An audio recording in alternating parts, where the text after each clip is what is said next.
বালুরঘাটের সবজি ATM welfare সোসাইটির ৬ষ্ঠতম বর্ষে ৭ম রক্তদান শিবিরের আয়োজন। বালুরঘাটের জটালি মোড়ে সবজি এটিএম ওয়েলফেয়ার সোসাইটি আজ ১৪ই ডিসেম্বর রবিবার সকালে রক্তদান মহান দান এই মানবিক কর্মসূচিকে সামনে রেখে বালুরঘাট জেলা হাসপাতালের ব্লাড সেন্টারে রক্তের যোগান অব্যাহত রাখতে ৬ষ্ঠ বর্ষে ৭ম রক্তদান শিবিরের আয়োজন করেছিল জেলার বিশিষ্ট ব্যক্তিদের উপস্থিতিতে। বালুরঘাট পৌরসভার পৌরাধ্যক্ষ অশোক কুমার মিত্র এই রক্তদান শিবিরের শুভ উদ্বোধন করেন।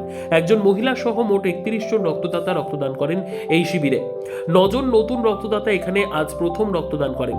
রক্তদান শিবির ছাড়াও এই স্বেচ্ছাসেবী সংস্থাটি সারা বছর ধরে বৃক্ষরোপণ, বস্ত্র বিতরণ, বয়স্কদের নিয়ে বনভোজন ইত্যাদি বিভিন্ন সমাজসেবামূলক কার্যক্রম চালিয়ে যাচ্ছে।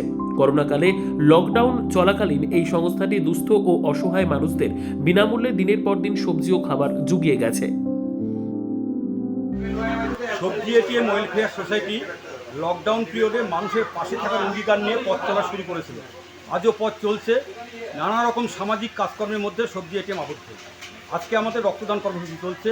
গত বছরও আমাদের রক্তদান শিবির হয়েছিল, এবছরও আমাদের রক্তদান শিবির ৭ম প্রচেষ্টা। এটা আমাদের ৬ষ্ঠ বর্ষে ৭ বারের বার এবার আমাদের রক্তদান শিবির চলছে।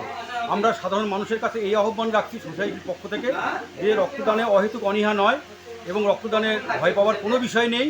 সাধারণ মানুষ এগিয়ে আসুক, কারণ রক্ত এমন একটা জিনিস যেটা বাজারে কিনতে পাওয়া যায় না। মানুষকে এটা প্রোভাইড করতে হয় এবং মুমূর্ষু রোগীর প্রাণ বেঁচে যায়। ব্যুরো রিপোর্ট, উত্তর বাংলা সংবাদ।